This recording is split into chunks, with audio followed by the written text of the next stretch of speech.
Awesome. All right. So we'll start off talking about some of the current project you guys are doing. Then we'll go into some questions after that, and we'll just have a good fun time. How's that sound? All right, man. Hey, look at the shirt you're wearing, brother. I'll get it. Hello, everyone. You're listening to Lipstick and Leather, and with me right now on an awesome video chat is Mr. Paul Laine Lee Revill from Blood Red Saints. How's it going, my friends? Hello. Good, man. How you doing? Oh, there's a familiar face. I recognize you, sir. Yes, I'm in Thunder Bay. Paul, you are in Vancouver, and Lee, you are in the UK right now. Yeah, where all the rain seems to be. We all got quite the time difference too. Yeah, this is a hard thing to organize, right? We made it work pretty good though. Yeah. I'm not used to the blue screen stuff, so my blue hair wasn't coming up for a while, and I was like, "What? I can't go dye it this quickly again." I'm headed your way, man. I'm gonna get this blue soon. Nice. I just wish they had hair. Wah, wah, wah. Yeah. Cry. All right, now, Paul, you met Lee playing the Gods of AOR Festival in England when he was playing with Gary Hughes in 1991. Did you guys have an instant connection? Yeah, actually, it was pretty funny. I was standing there, watching sound check happen. They're still setting up lighting and sound, and there's a big sign on the back of stage that said "Gods of AOR," and Lee popped up beside me. I'd never met him before. Lee, what did you say? Well, it was one of those. We'd had Newcastle Brown, hadn't we? So I'd had a beer when we sat watching the bands, and you see this big sign there, and it was just something that just came out. I just went, if it's Gods of AOR, where the fuck a Journey? And that was literally the first thing I said to him, and there you go. Been friends ever since. Yeah, that's it. And then many Newcastle Browns later on a bus. Were we playing shows in Milton Keynes? Is that what it was? Yeah, we played. Milton Keynes was first. It was like the run through for everybody, and it was a Headbangers Ball, I think. Yeah, the MTV thing. And then we went down, we came back up to, we stayed in Stockport, I think, at the hotel, and we played at the Ritz in Manchester. Oh, that's what it was. I could never remember that place, the name of that place. So that was the day we met. And we haven't aged at all. Never. We looked like this then. Although I had a bit more hair then, I must admit, yeah. And you were taller. Yes, probably. And I remember on the coach, there's one thing that came up when we were talking about doing this was, do you remember coming on with your guitar, your acoustic? Yes. So you got to bear in mind, Ryan, this is first time I would have actually seen him because we hadn't chatted properly at this point. So his band all came on and they were really cool guys because immediately we were sat in the middle of the coach. There was a few bands, I think it was Jeff Parris's band and Matt Free's band were at the back and front. We took over the middle and we walked in with these 2 crates of beer and we just dumped these beers down and it was right in the middle. They came on and he just looked like this rock star. We all went like, who's that? With no idea who it were. And fair play to them all. They came over, they sat down near us and we got all the beer out and we just give them a beer. So after about 2 or 3 beers, Paul decides to get the acoustic out. And he completely mesmerized us because he was singing Sweet Child of Mine. He was singing Bon Jovi. And we were going, whoa, that's really cool. And that was the first time I heard him sing. So what a journey down. That was the start of sort of a good 3 days, that. I call that our drunk on a tour bus phase. Yeah, it was very good because none of us would have dared do it. We won't talk about the shenanigans that happened later. Yeah. Anyways, moving right along, Ryan. Yeah. And here we are, 30 years later. You guys recorded an album from the band you're calling the Jet Set Junkies. That's right. Yeah, we made a promise. We made a drunken promise way back then over many Newcastle Browns that we would make a record together. And fast forward. Time. What's that? It took a little time, but It took a little time, yeah. Lee and I, Lee went off to do his thing. Of course, I went off to join Danger Danger and have a bunch of years with them. And oddly enough, Lee and I were signed to the same record label, because the next time I met you, Lee, was in Milan, in Italy. Yeah, the Frontiers Festival. Yeah. And was that 2016? 2016. Yeah. Yeah, so we're on the same festival, so it was great. It was like a reunion 23 years. I can't do the math, man. I can't do the math. 93 to 2016. Anybody? Yeah. Everybody but there going like that now. So yeah, so we met then and we're like, hey, remember that promise we made? And so we decided to do it. We both, I had just started working, writing in television. And I asked Lee if he wanted to, we were on a tour again. When was that, Lee? We were doing Hard Rock Hell. Yeah, it was the Blood Red Saints. We were doing a gig with the radio song, I think, as well, was it? Yes, that's right. Yeah. And it was at Fuel Festival, Fuel gig in Cardiff, I think it is, before HRH. That's right. And then we had HRH Festival after that. That's right, yeah. And we started, and I don't know when that was. That was 2017, maybe? It would have been, yeah, kind of. Yeah, 2017, I think. And that's when I had landed the TV job because of the Defiance success.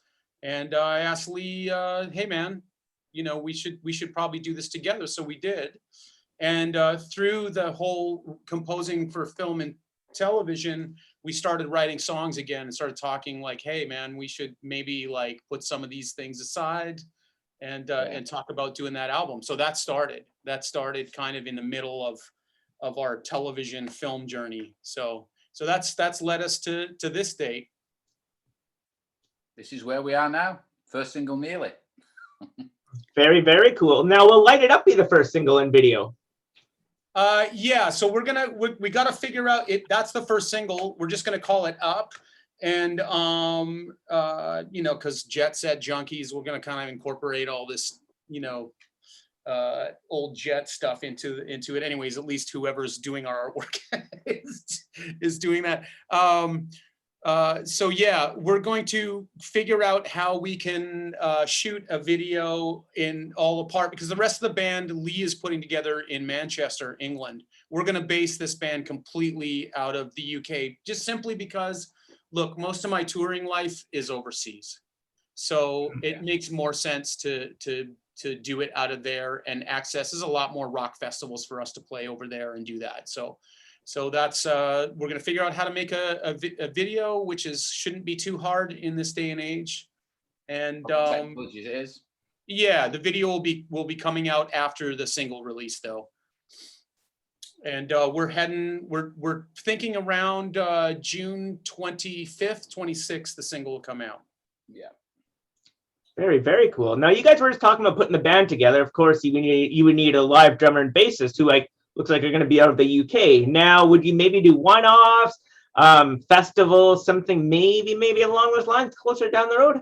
Yeah, that's kind of really where the business is at for us. And it's not that smaller rock bands can't tour, but it's a lot easier to play festivals and do that route. I think down the road, like Lee and I see this as a long-standing band. Because we work and write together so much on the film side of things, Just makes sense. Yeah, it just makes sense. Yeah, and we have a huge amount of composing that we put off to the side. So this is just a vehicle now for us that we can, make good on the promise that we made all those years ago. And at the same time, I mean, look, Lee's touring with Blood Red Saints. I still have to tour with the Defiance. We still have those things coming out, but this is like a total passion project for us. Yeah. Reliving 30 years ago. With walking sticks and Zimmer frames. Oh, come on, man. We're sounding pathetic. Ryan, will you join us on our geriatric world tour? I would love to. Still got it, don't we? Oh, you guys both still totally got it. You look good, you sound good, you play good. That's all that matters. You heard the single. You like it? I loved it, and it's heavier than most of the things. Speaking for you, both of you guys, heavier than most of the material I've heard in both of your careers, and I thought that was a good thing. I thought it worked, and I think people are going to be very pleasantly surprised when it comes out. Thank you, Good. thank you. Yeah, Thank you and very that much was for that was a thing that we wanted to do.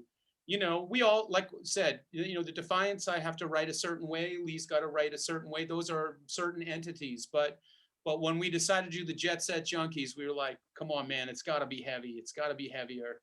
And Yeah. Lee is an amazing guitar player. So I really just felt as a composer, like, why hold that guy back? He should just be able to shine in the way that he does best. And so Lee's one of my favorite players. So I feel really honored that I get to do this after all these years. And Why, thank you, Paul.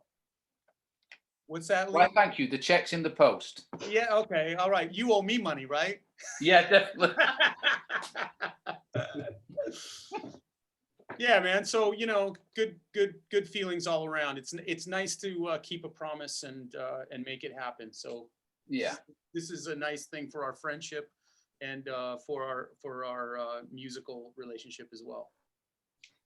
Very cool. Now, we were just talking about, of course, Blood Red Saints and Defiance are signed to Frontiers. Now, does that also mean that the new project, Jet Set Junkies, will be on Frontiers?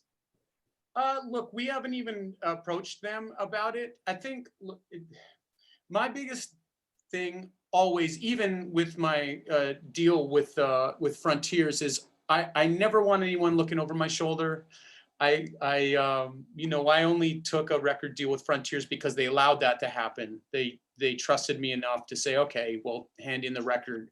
But I really want to do this record without a label. We'll see how far we can get before someone doesn't make us an offer that we can't refuse. So I'm not saying it couldn't happen, but for right now, Lee and I both feel like we just want to do the music that we want to do, and we don't want anyone to try and guide it into like, hey, could it be more like the Defiance? Could it be more like Blood Red Saints? yeah. I don't. Let it flow. Yeah, I don't like that feeling ever, and that's kind of. So I at this point, I don't want to put myself into that position. But once we release a few singles, and if somebody wants to come along and make an offer that works, then yeah, we'll consider it. Awesome. Now, a lot of the bands these days, as opposed to just throwing an album out with maybe one single, they're doing single, then album at some point down the road. What are your feelings towards that process? Yeah, I think it's a good idea now because with the record company model, they might give you a couple singles and then boom, they put the record out, and then it doesn't have. We live in a different age now where radio. Not that it doesn't matter, but for a lot of new acts and independent acts, they need social media, right? And if you can create a bigger, longer story on social media, then you're going to gain more followers and you're going to gain more presence. And it's a lot easier to get people aware of a band if you draw out. I mean, that's why people do it. If you got 4 singles and releasing one every 6 weeks, well, you just took up 6 months of being able to promote that band, and then bang, you can drop the rest of the album, right? Mm-hmm. So that's kind of we feel very strongly about doing it that way, because then it just gets more pairs of eyes on it, and again, it allows us time to grow as well, in terms of really figuring out, like, we've got a lot of song ideas for the record and we've recorded a bunch of songs, but at the end of the day, just like I do with the Defiance, and I'm sure that Lee does with Blood Red Saints, things change and you really start, Jenga cubing the record. I'm going to pull that one out and we need to put this one in. I'm old school. I still feel like records are records, at least for the people. Ryan, I don't know how you feel about that, but I find like the whole melodic rock group of people really still appreciate an album. Mm-hmm. Absolutely. Yeah.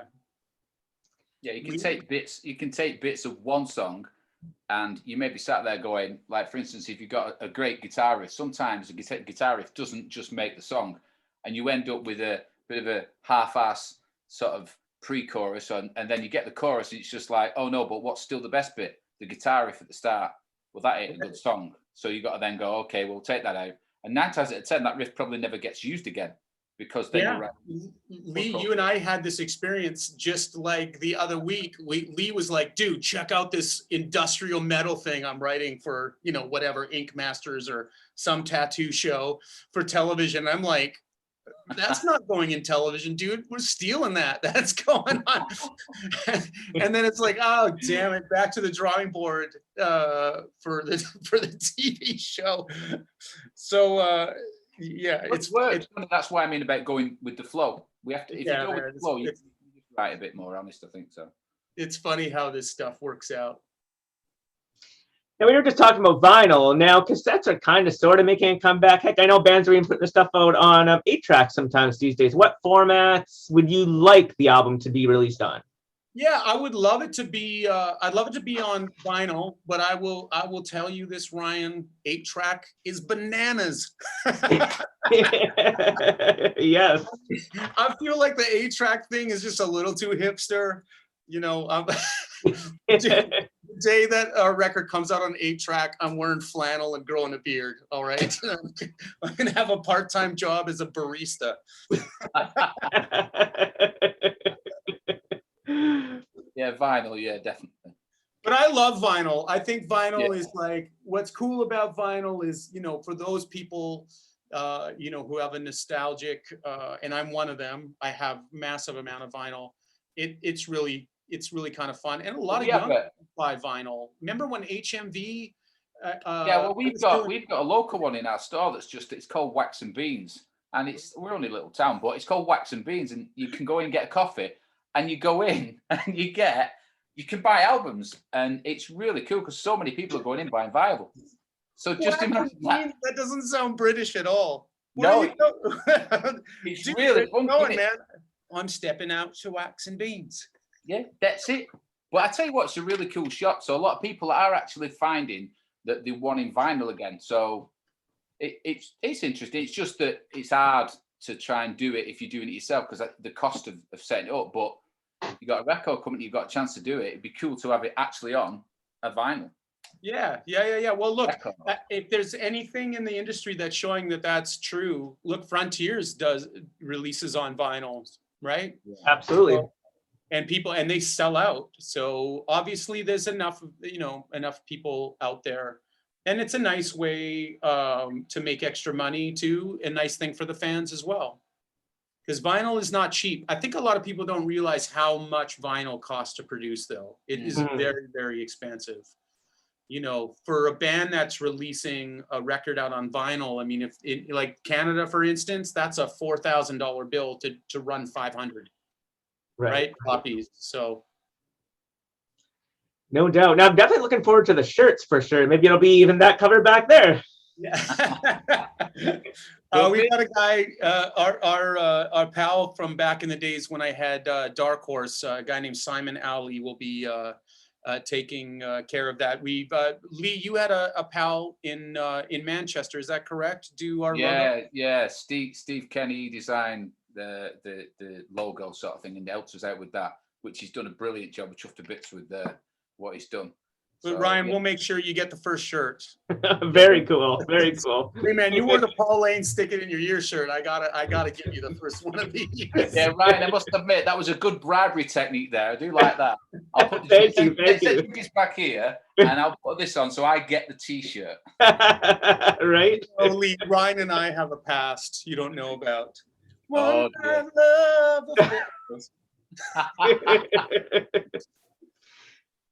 Well, it's my first time interviewing two people in one new project and two separate bands. So I'm going to start off by asking Lee a couple questions, and then I'm going to ask Paul a couple questions. Then both of them are going to be together, and we're just going to wing it and have a fun time. All right, perfect. Sounds good. All right. Now, Lee, with the upcoming Undisputed written during the pandemic, will any of the tracks be influenced by your feelings towards how things were going on in the pandemic, towards yourself and life? No, I mean, we were going to call the album Enclosed because of where we were. No, joking. That's joking. No. No, I think it was just with me and Pete, it was a case of because we're locked down and you couldn't go anywhere, you sort of concentrate a little bit more. So we just started writing in the January, and they just seemed to flow quite quickly this time. So the ideas were sort of working and bouncing around. And then eventually we realized that we weren't too far off doing it. But the trouble is with not being able to do anything with it, it's now going to be released in, I think it's the 6th of August, is the album release. And the first single's out in getting a plug in here. You got to do this, haven't you? Then you got to get it out there. It's Heaven and Headlights is out in June the 17th. So that's the first single. And then the second one's, I think, 14th of July. But when you're writing and you sit there going, right, we're going to write this, I didn't particularly go, oh, we're locked away and it's a pandemic. So, because I got pretty much fed up of watching the news. So that was probably one of the things I missed out on bits of that. But no, I think both me and Pete decided just to keep writing until we got the album.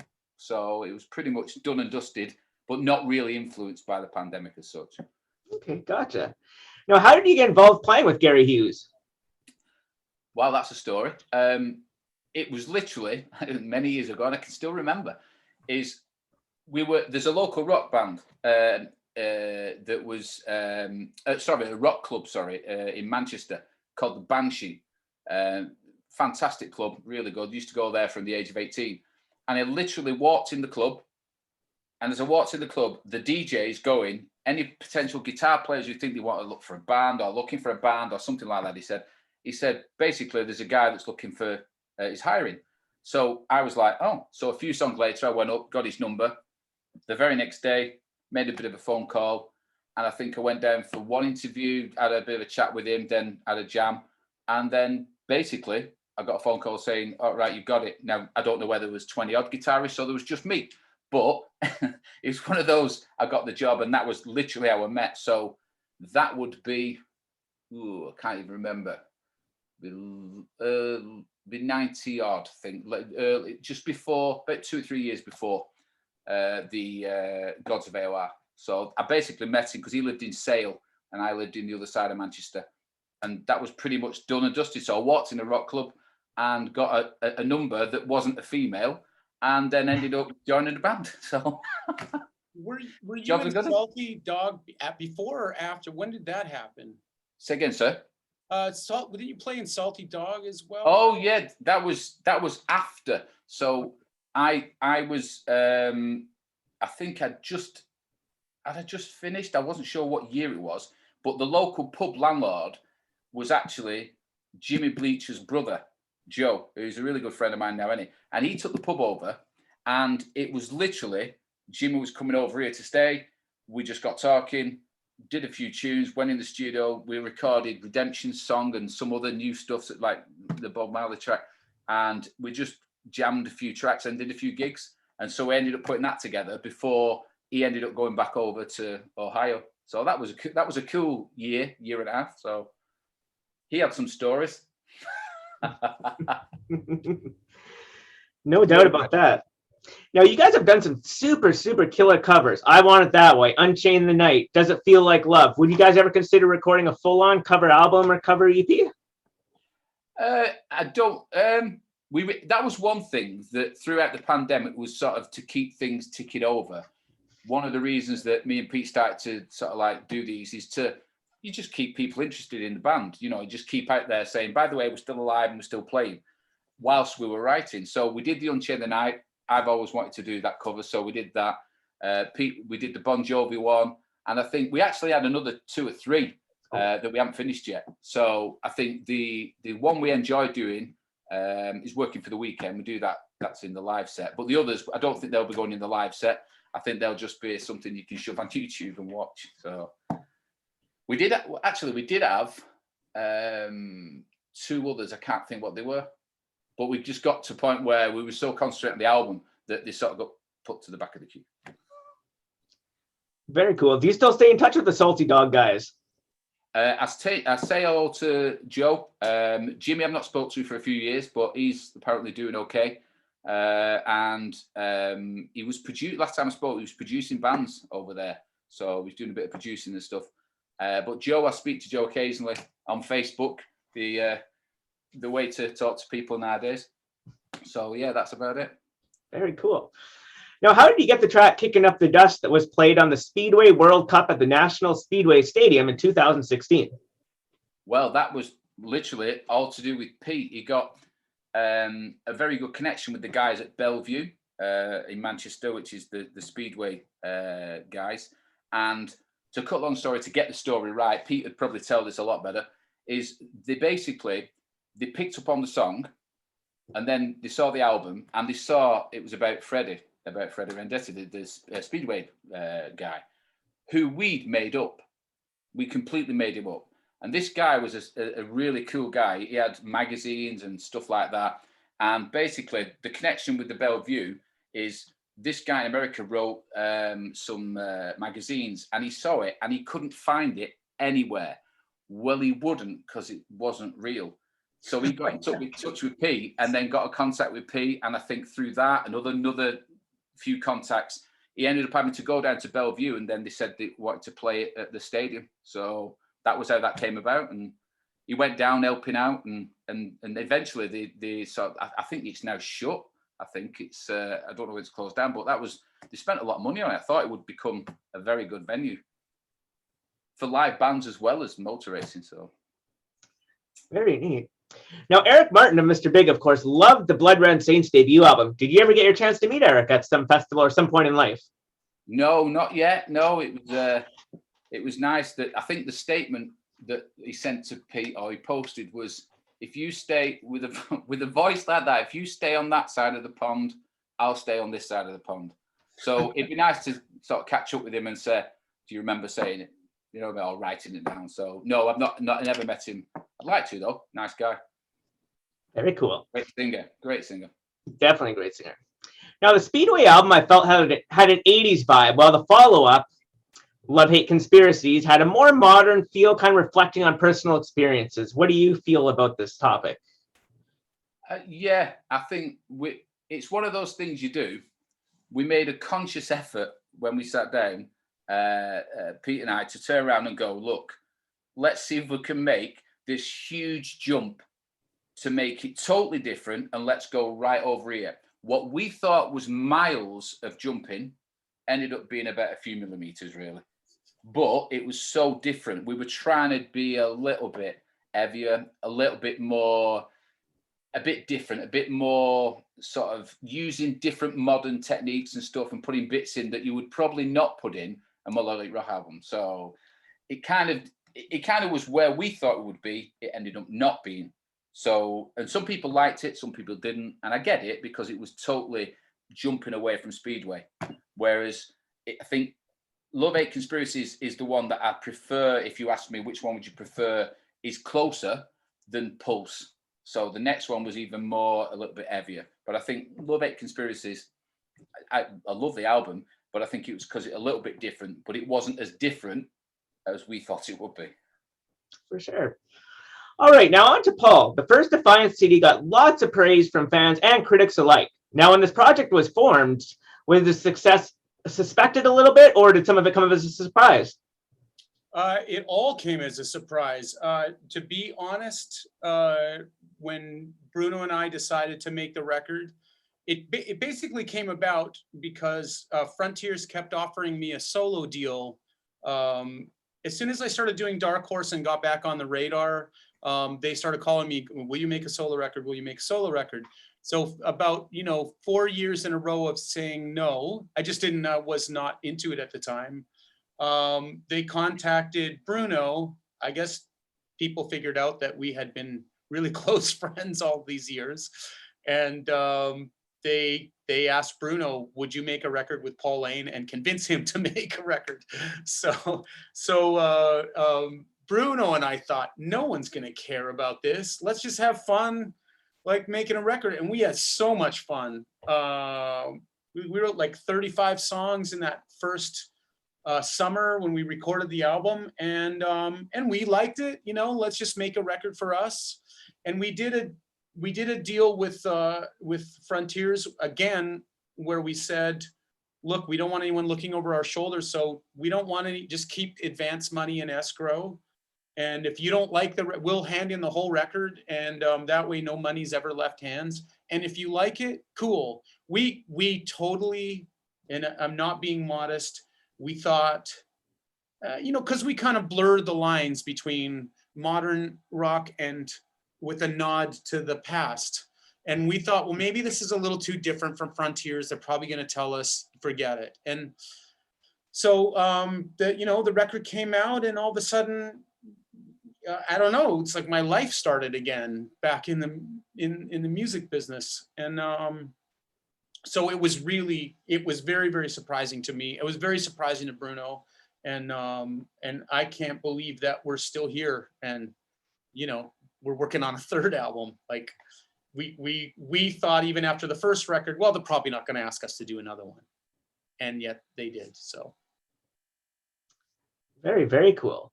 Now, the second Dark Horse album has been written for a while, but it still needs to be mixed. Would you consider maybe recording a country version of Coming Home to kind of tag along with it as a bonus track, just make it on the album or something along those lines?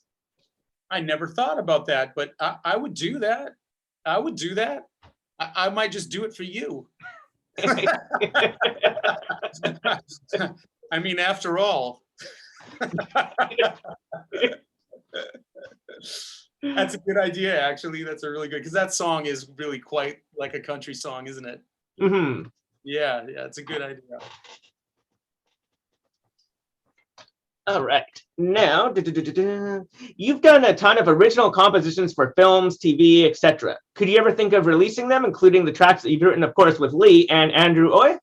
Like as a hard copy, maybe as a compilation of some of the originals or something along those lines? Yeah, so that can happen, but it has to happen in the future. Meaning, so when Lee and Andrew and myself, like most TV composers that work for the companies that put them in television, in this case, Lee and I work predominantly for a company called My Music.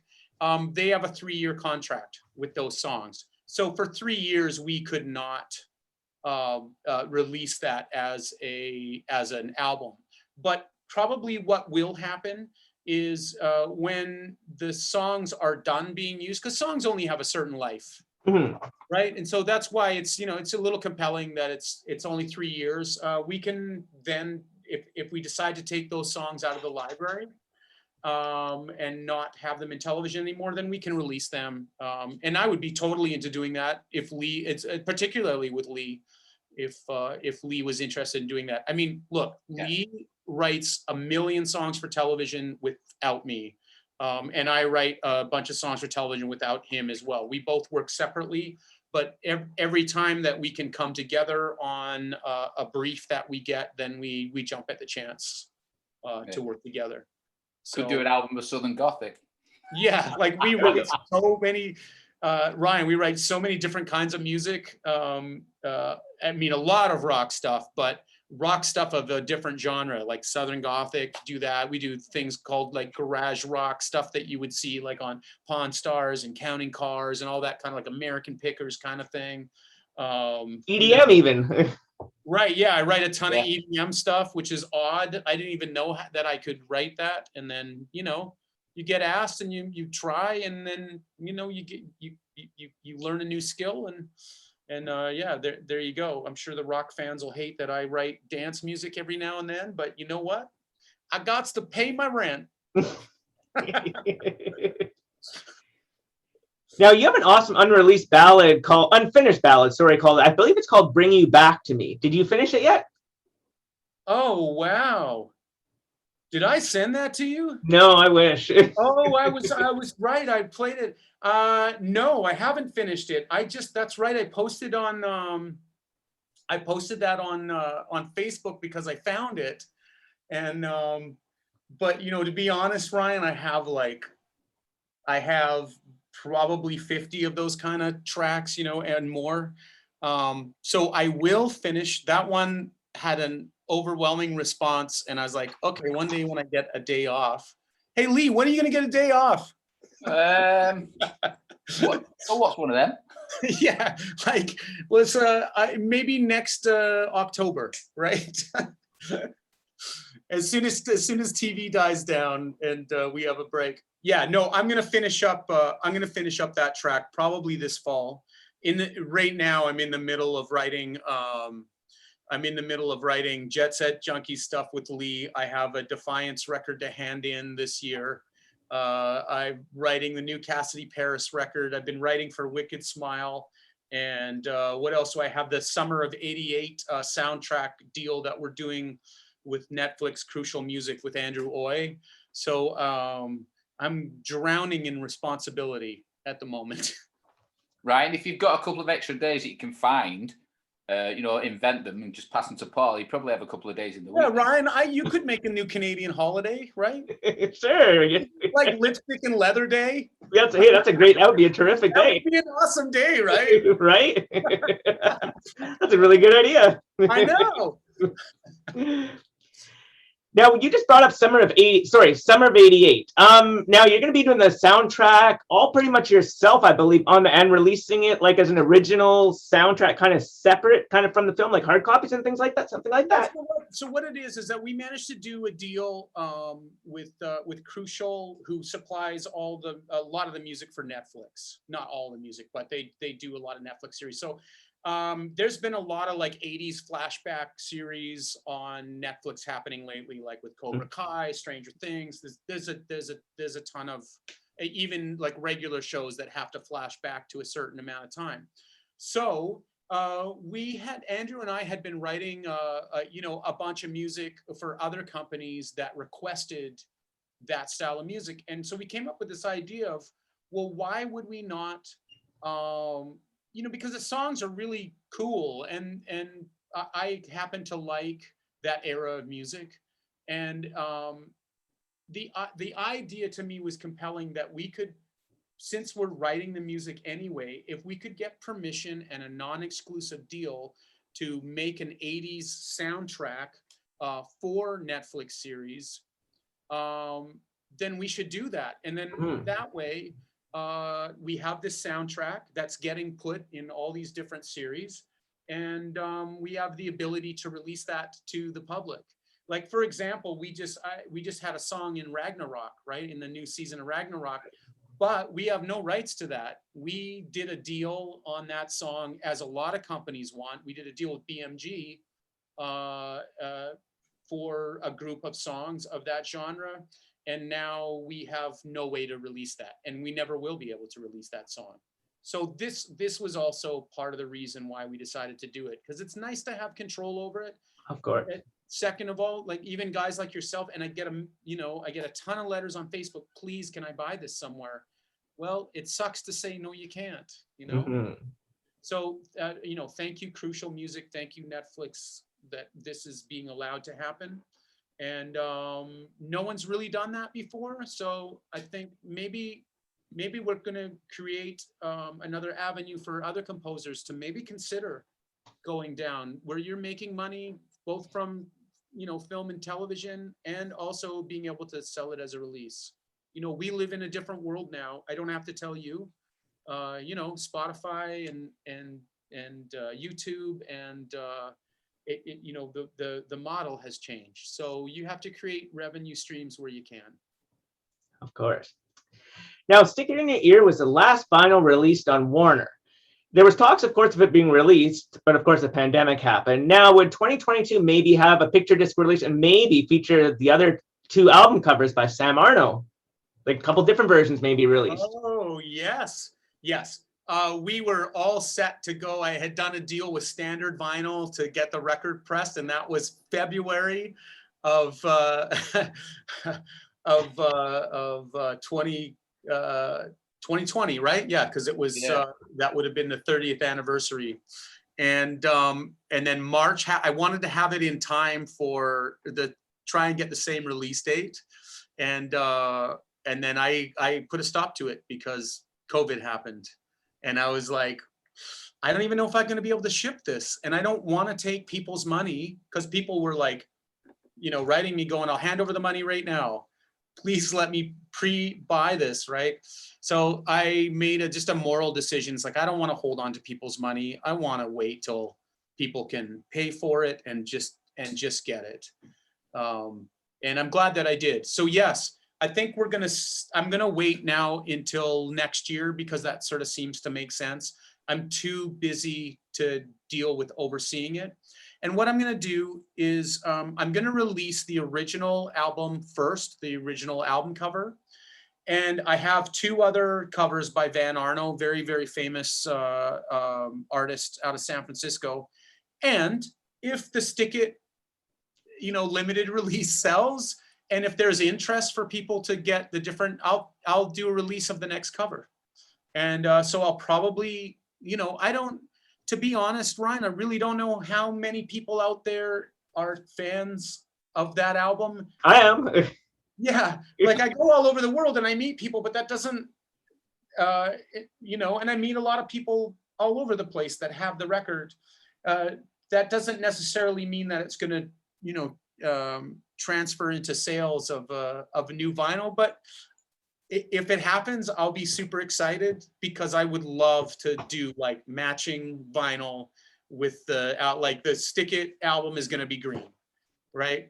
Absolutely. A green record. And then I will, if I can do the other Van Arno covers, I'll do a limited release of those in a different color vinyl. And yeah, if people want it, they want it. And if not, then I guess I'll have to wait. Maybe I'll do the 40th anniversary. Ryan, how long will I live?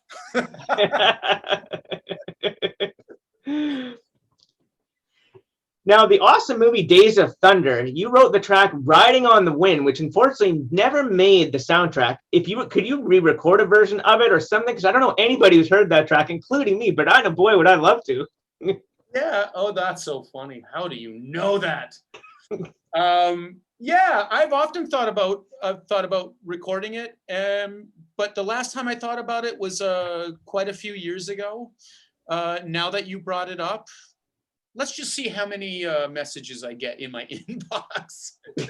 That would be a very easy song to re-record, and I would love to re-record that song. It was that's a song. Jet Set Junkies could do a cover of it. What's that? Jet Set Junkies could do a cover of it. There we go. We're just gonna call that song Failure, Lee. Dude, no, Ryan, that was like the best and the worst moment in my life. As a young writer, I had met John Kolodner. Remember that guy? Of course. Aerosmith, Heart, etc. Portrait Records. Right. So I met John Kolodner because he was handling Aerosmith. And so when I was recording Stick It, just before I was recording Stick It, they were making Pump, and at the same recording studio at Little Mountain Sound. And of course, when I started my record, Bruce Fairbairn had a great relationship with Kolodner, and Kolodner had said, "Hey, Days of Thunder soundtrack's happening. Does your kid," meaning me, "have anything for it? We'd like to give him a shot." So I wrote this song called Riding on the Wind, and it made the first draft, and I was so excited because I don't know if you remember, Top Gun at the time was like the biggest soundtrack that had ever sold. And they were looking that, this next Tom Cruise movie would do the same thing. So, and my buddies in Loverboy, they had a song in Top Gun. They each went out and bought a Porsche from their proceeds from that, right? So being 21 or whatever I was at that time, I was like, I'm going to get a Porsche. And then it was like, you're not even buying a VW Beetle. Because yeah, so it got cut, and then I never wanted to hear that song again. So yeah, that was, hey, look, you get a few heartbreaks in this business. That was definitely one of them. So yeah, maybe I should put it out there. That would be cool. Well, thank you guys so much for your time. That was such a super fun time. Yeah, thank you, man. Thanks for having us. Thanks for interviewing, and thanks for help launch our new Jet Set Junkies single. Yeah, thanks very much there, Ryan.